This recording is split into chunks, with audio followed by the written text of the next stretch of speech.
Wali Kota Prabu Mulih, Haji Arlan, dan Wakil Wali Kota Franky Nasril memberikan tanggapan terhadap isu yang akhir-akhir ini diperbincangkan oleh warga Prabu Mulih.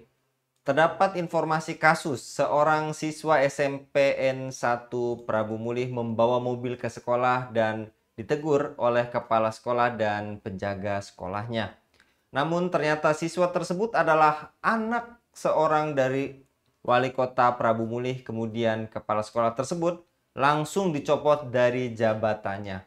Mengapa wali kota langsung menegur kepala sekolah tanpa melalui mekanisme resmi Dinas Pendidikan? Jika isu pencopotan ini hoax, mengapa publik lebih percaya rumor daripada klarifikasi resmi? Dan apakah teguran ini murni profesional atau dipengaruhi konflik kepentingan karena melibatkan anak wali kota? Untuk membahasnya kami terhubung dengan Bung Hanif Kristianto. Kita sapa terlebih dahulu. Assalamualaikum warahmatullahi wabarakatuh, Bung Hanif. Waalaikumsalam warahmatullahi wabarakatuh. Luar biasa, Bung Hanif. Beberapa pekan ini kita dihebohkan dengan pejabat jangan flexing, tapi dan kali ini pejabat pun ada yang berlaku sepertinya arogan. Dan menurut Anda, Bung Hanif, apakah layak seorang wali kota ini langsung menegur dan bahkan berencana mencopot jabatan seorang kepala sekolah padahal ada mekanisme resmi jika melalui dinas pendidikan dan inspektorat? Apakah tindakan wali kota ini melanggar prosedur birokrasi dan membuka ruang penyalahgunaan wewenang, Bung? Ya, ini menarik ya kalau kita kaitkan yang awalnya ternyata dunia pendidikan itu juga tidak lepas dari yang namanya politik ya.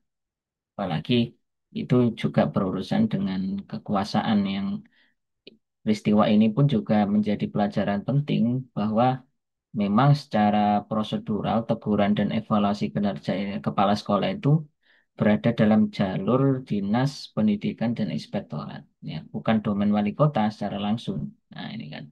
Jadi wali kota ini hanya memiliki kewenangan strategis, ya, bukan teknis operasional. Nah, kalau semacam ini bisa jadi kepentingan individu, ya, atas nama jabatan beliau misalnya sebagai wali kota atau siapapun, ini sudah bercampur aduk ya dan sebagainya. Nah, yang kita sayangkan adalah seolah-olah ini menjadi sebuah raja kecil ya, ya di suatu tempat yang orang itu juga harus memiliki ketakutan. Biasanya seperti itu karena beliau orang nomor satu katakan ya secara kedudukan politik. Nah, namun perlu diingat bahwa eh, hal-hal yang semestinya ini bisa dikomunikasikan dengan baik itu juga perlu untuk ditempuh ya, bukan main dengan cara kekuasaan seperti ini. Nah, resikonya apa jika wali kota ini melompati mekanisme ini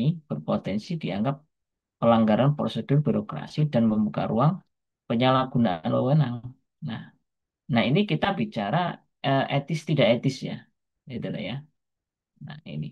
Jadi ini kan kita juga harus paham ya bagaimana etika seorang pejabat publik ya.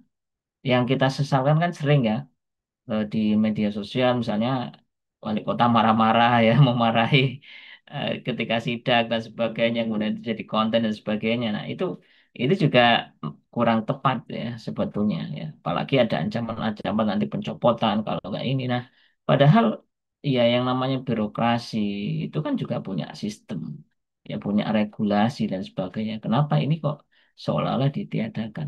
Nah, kan gitu ya. Dan ini pun juga bisa jadi mencederai independensi sekolah. Nah, sebagai lembaga pendidikan yang memang kalau kita sebagai orang tua, ya anak kita sekolah di situ berarti kan kita sudah menyerahkan sepenuhnya, ya mau diapakan oleh sekolah itu ya tentu dalam koridor yang wajar ya dan sesuai dengan pendidikan ya dipersilahkan. Seperti itu Mas Andi. Dan jika benar memang isu ini pencopotan berupa hoax, mengapa publik menerima informasi yang begitu cepat menyebar dan dianggap valid, bahkan sampai ditanggapi oleh ajudan presiden? Dan menurut Anda bagaimana transparansi komunikasi pemerintah kota serta lemahnya klarifikasi yang memungkinkan rumor lebih dipercaya dibandingkan pernyataan resmi, Bung? Nah, ini kita tidak bisa lepas dari budaya digital gitu loh ya. Jadi publik cenderung percaya kabar pertama ya, sebelum ada klarifikasi resmi. Nah, kan? Kenapa? Karena yang dilihat adalah satu sudut pandang kamera gitu ya. Kita kan tidak dilihat dalam konteks apa ya peristiwa itu terjadi. Ya kemudian juga kenapa kok muncul eh, ucapan atau tindakan yang seperti itu. Nah, di sisi lain juga kurang transparansinya komunikasi ya. Misal pemerintah kota tampak lambat dalam memberikan penjelasan yang resmi yang jelas gitu ya, lugas dan juga konsisten. Nah, gitu ya. Nah, ini kan sekali lagi kalau tidak ada tekanan publik ya bisa jadi ya tidak akan ada konfirmasi ya kan ataupun juga rilis dari pejabat setempat. Nah, begitu juga validasi sosial. Nah, saat isu itu sudah ditanggapi oleh ajudan presiden, publik makin yakin bahwa rumor itu benar, kan gitu ya. Kan sekarang di dalam era komunikasi itu kan orang melihat siapa yang menyampaikan. Kalau yang menyampaikan itu adalah dan itu pun direspon oleh ring satu kekuasaan, berarti ini tidak lagi main-main, kan gitu ya. Berarti ini serius ya. Dan ini juga menjadi pelajaran penting bahwa ketika lemahnya komunikasi pemerintah daerah itu membuat rumor lebih dipercaya ketimbang klarifikasi. Nah, ini yang sekali lagi dibutuhkan kecerdasan literasi dan dalam dunia digital. Nah, karenanya tentu jangan sampai ya toh, apa yang terjadi dan viral itu ya khususnya yang dalam tanda kutip negatif ya. Nah, ini menjadi konsumsi publik ya seolah-olah yang disuguhkan berita itu ya yang negatif terus ya. Kapan rakyat ini disuguhkan berita yang itu sifatnya positif, membangun, bahkan memotivasi dalam kehidupan saat ini. Seperti itu. Dan menurut Anda mengapa teguran terhadap kepala sekolah ini justru dilakukan secara terbuka serta dikaitkan dengan kasus anak wali kota? Bukankah hal ini menimbulkan konflik kepentingan serta persepsi publik tentang intervensi kekuasaan yang tadi telah Anda singgung? Apakah ini melanggar etika kepemimpinan serta potensi abuse of power, Bung? Ya, kita juga perlu paham ya seorang pemimpin itu kan punya etika, punya logika, ya, dan juga eh, punya sebuah regulasi ya tentunya.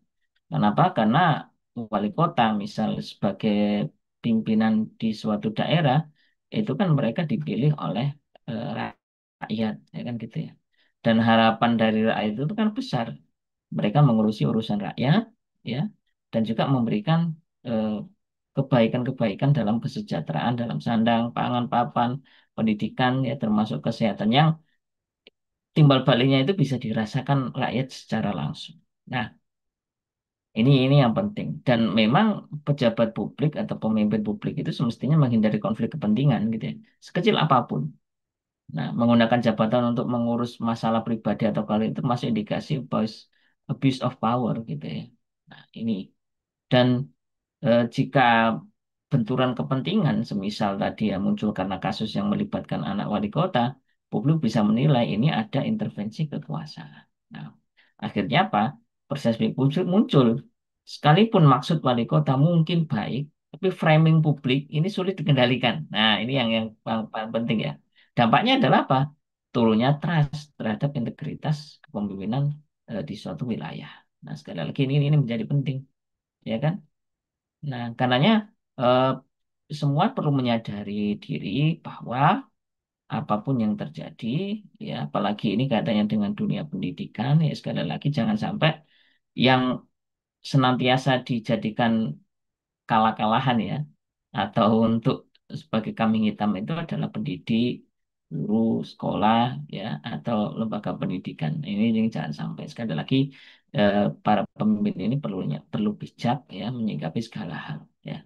Dan ini butuh sekali lagi kecerdasan leadership, Mas Anggi. Seperti itu. Lantas, menurut Anda, Bung Hanif, apakah permintaan maaf dari wali kota ini cukup untuk meredakan kekecewaan publik? Ditambah lagi ada juga statement dari Gubernur Sumsel yang minta kegaduhan ini di stop karena menurut Gubernur Sumsel tak ada manusia yang sempurna, ambil hikmahnya, atau justru menurut Anda menambah ketidakpercayaan karena dianggap hanya merespon setelah isunya viral. Lagi-lagi no viral, no justice, Bung. Ya, yang pertama begini, kelemahan permintaan maaf ya setelah viral itu ya. Jika munculnya itu hanya setelah isu viral, publik bisa menganggapnya sebagai damage control, bukan ketulusan, gitu ya. Nah, respon yang ideal itu seharusnya sejak awal, yakni wali kota atau pemerintah kota itu memberi penjelasan transparan, sistematis dan cepat untuk mencegah rumor liar. Nah, rumor yang liar. Nah, sekali lagi ini masa informasi ya, yang ketika informasi itu apakah baik atau buruk itu begitu cepat menyebar ya. Tidak seperti dulu yang memang ya dunia teknologi tidak semaju sekarang ya. Dulu mungkin kita hanya mendengarkan berita dari televisi, dari koran. Ya, sementara orang sekarang dalam per detik aja ya berita itu sudah bermacam-macam. Bahkan ya ada media yang namanya juga detik ya. Nah, ini. Nah, berikutnya respon yang lebih idealnya. Tadi itu seharusnya lebih awal. Nah, efek jangka panjangnya apa? Permintaan maaf mungkin meredakan sedikit, tapi tidak menghapus luka. Nah, begitu ya. Luka apa? Luka kepercayaan publik. Dan justru bisa memperkuat kesan bahwa Pemkot hanya reaktif, bukan proaktif.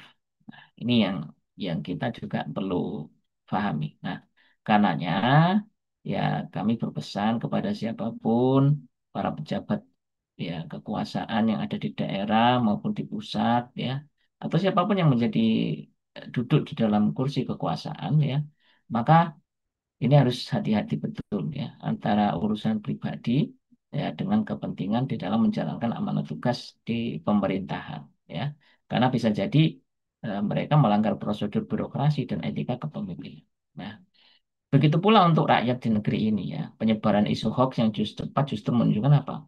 Ya, ini lemahnya ya komunikasi ya antara penguasa dengan rakyatnya dan juga minimnya transparansi. Nah, karenanya dibutuhkan tindakan terbuka ya apalagi berkaitan dengan kasus yang terjadi seperti ini ya yang menimbulkan kesan ya konflik kepentingan dan membuka ruang tuduhan abuse of power. Nah, dan memang meminta maaf itu juga penting tapi tidak cukup ya untuk memberikan kepercayaan publik ya. Nah, dan tanpa diikuti perbaikan sistem komunikasi, komitmen transparansi dan sikap menjauh dari konflik kepentingan. Dan ini sekali lagi kalau semua kegiatan atau aktivitas penguasa itu dilandaskan kepada akidah Islam, maka disinilah ya aturan itu akan terwujud dengan sangat baik, ya, ramah dan juga membawa keberkahan. Ya, seperti itu. Jadi seseorang akan tahu bahwa dia sebagai penguasa, ya, itu adalah abdi hamba Allah, ya. Nah, sekali lagi yang diberikan kesempatan oleh Allah untuk mengurusi urusan rakyatnya. Sekali lagi jangan sia-siakan rakyat, rakyat jangan jadikan kami hitam, ya apapun itu, ya kedudukannya, ya misalnya apakah beliau kepala sekolah, guru, atau nanti ada kepala dinas, ya tetap mereka juga manusia. Maka manusiakanlah manusia kalau ingin dimanusiakan oleh manusia. Seperti itu, Mas Ami. Baik, jazakallah Bung Hanif untuk pemaparannya dan ini membuka lagi cakrawala bagi kita bersama untuk sama-sama bijak tadi yang disampaikan oleh narasumber kita pada kesempatan kali ini. Jazakallah sekali lagi Bung Hanif untuk pemaparannya pada kabar petang kali ini. Demikian pemirsa Elava News, dukung dengan subscribe, share, dan like. Semoga menjadi kebaikan bagi kita semua di dunia dan di akhirat. Saya Anggi Suara diundur diri. Assalamualaikum warahmatullahi wabarakatuh.